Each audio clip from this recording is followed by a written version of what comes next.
Uncle chips কিনবেন? চিপসের দাম কত? আঙ্কেল মাত্র 10 টাকা। আচ্ছা ঠিক আছে, একটা দাও। এই নাও। এই নিন আঙ্কেল। দাদু এটা ধরেন।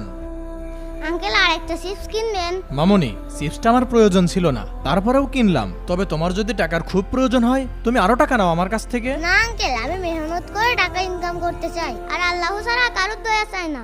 আচ্ছা ঠিক আছে, এই নাও টাকা, তুমি আরেকটা দাও। জি আঙ্কেল, এই নিন। ঠিক আছে মামুনি, যাও তুমি। আচ্ছা দাদু, তোমার তো এই সিপগুলোর প্রয়োজন ছিল না, তারপরেও দুটো সিপ কিনলে কেন? একটা কিনলেও তো পারতে। দাদু হুজুর, আমার মনে হয় এই মেয়েটা অনেক সমস্যার মধ্যে আছে, এই জন্য রাস্তায় রাস্তায় এই চিপসগুলো বিক্রি করে বেড়াচ্ছে, তাই ওকে সাহায্য করার জন্য 2টা চিপস কিনলাম। আচ্ছা তাহলে চলো আমরা একটু খোঁজ নিয়ে দেখি। আচ্ছা ঠিক আছে, চলেন। আরে এই পাগল, এই তুই আজকেও এখানে বসে আছিস? তোর সাহস দেখে তো আমি অবাক হচ্ছি। আঙ্কেল আমার ভাইয়াকে মারবেন না, আমরা এখনই চলে যাচ্ছি। হ্যাঁ তাড়াতাড়ি চলে যা। ওটাই তোদের জন্য ভালো হবে। যত সব পাগল ছাগলের আমদানি আমার বাড়ির সামনে। আপু তুমি এতে তো।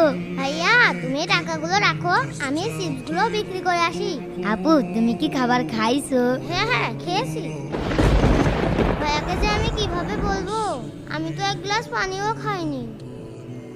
এই বাটপার, ওই তোর এই চিপস ফেরত নে। ডেট ওভার মাল আমার কাছে বিক্রি করিস? ধর।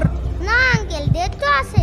1 লাইন বেশি বলছো কিসের জন্য? ফেরত নাও আর আমার টাকা ফেরত দাও। আচ্ছা এই নিন আঙ্কেল। দে।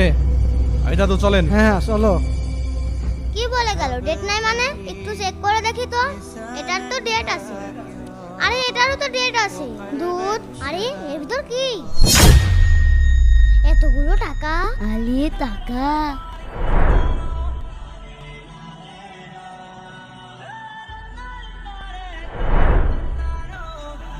দাদুরা আমরা কি ঠিক করেছি? কমেন্টে অবশ্যই জানাবেন।